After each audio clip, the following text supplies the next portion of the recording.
Okay, magandang umaga, madaling araw po sa ating lahat. So welcome to my vlog.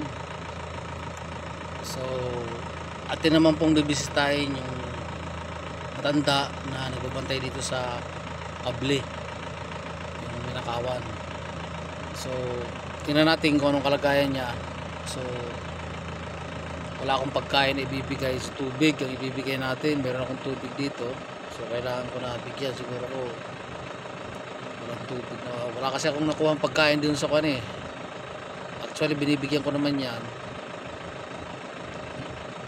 walang pagkain ngayon dun sa hospital. Minsan kasi tinatanggahan niya yung pagkain, so ngayon puntahan naman natin, alokin natin ng tubig, kahit tubig man lang, so at least mapawi yung kanyang uhaw.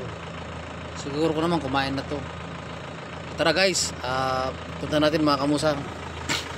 Gawa muna ako sakyan. Hayaan ko muna yan kasi nakaandar. Di walang baterya eh. Tinutulak pag inok. Okay. So dito na po tayo sa unit water. So bigyan po natin siya ng tubig. Yan. Bigyan po siya ng tubig kasi wala tayong pagkain. So tubig lang ang bibigyan natin. Okay. So, yan na po siya, Mr. Mahamud. Salary coming after Pepsi, buy Pepsi. Yes, no problem. Yeah, now this one good. This one? Yes, now good. Ah. No good. Maybe some food take, maybe not good. Inside sleeping, inside sleeping. Do you sleep? No. No, I am not sleeping, I am down. I'm not sleeping, I will go there. Only shoot movie. Ah. Yeah, always. You go here after little sleeping coming. This side sleeping problem. Ayan, so coming problem. So nakikipag-usap po siya. So ayan po yung binabantayan naman niya. So ayan, may kulambo naman siya dahil maraming mosquito too much But now mapi because air Inside not coming. Yes. This one not after mosquito too much coming. Yeah. No air. Yeah. Too much mosquito. But we have air. Mosquito mapi. So yun mga kamusta. Only 10 minutes sitting after understand. Yes. After all mosquito coming. So yun, ngayon malamok pa rin daw ang sinasabi niya. So ngayon tubig lang may ibibigay natin sa kanya. Wala akong pagkain na nakuha doon. Ako nga, walang pagkain kasi. So yan, nanonood din siya meron siyang pinapanood na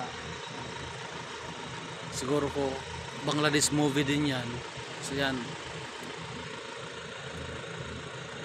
tingnan nyo po siya marami na po siyang pinagtrabahuan po, hindi lang po dito sa Saudi. So kung saan na rin po pala siyang trabaho. So may mga experience na rin siya. Pero ngayon kasi siyempre matanda na, pinababantay na lang ng kable. Kaya lang ang problema, ito nga malamok. Buti na lang nagbigay yung kanyata. Who give this this one? Who give? I buy. You buy? Come. Ada 20 riyal. This one binili po niya ito 20 riyal. Hindi naman provide dito ng company. Kasi ang company talaga hindi naman yan, lalo na bawal naman talaga ito na matulog ka sa trabaho. But syempre malamok, maraming lamok, so nagbumili siya ng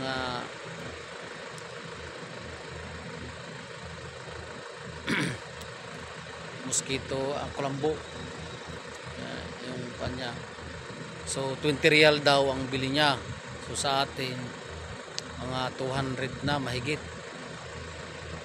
200 piso mahigit sa atin. Okay, yun po naman po muna ang ating vlog ngayon. So nagbigay lang po tayo ng tubig. Wala kasi pagkain dun sa sa hospital. Marami na kasing kumukuha din na kagabi, marami sana kagabi. Day off naman to. Kaya hindi ako nakapag bigay kasi day off siya. So marami sana pagkain kahapon. So yun po mga kamusang, maraming salamat po. God bless po sa inyong lahat. Bye bye.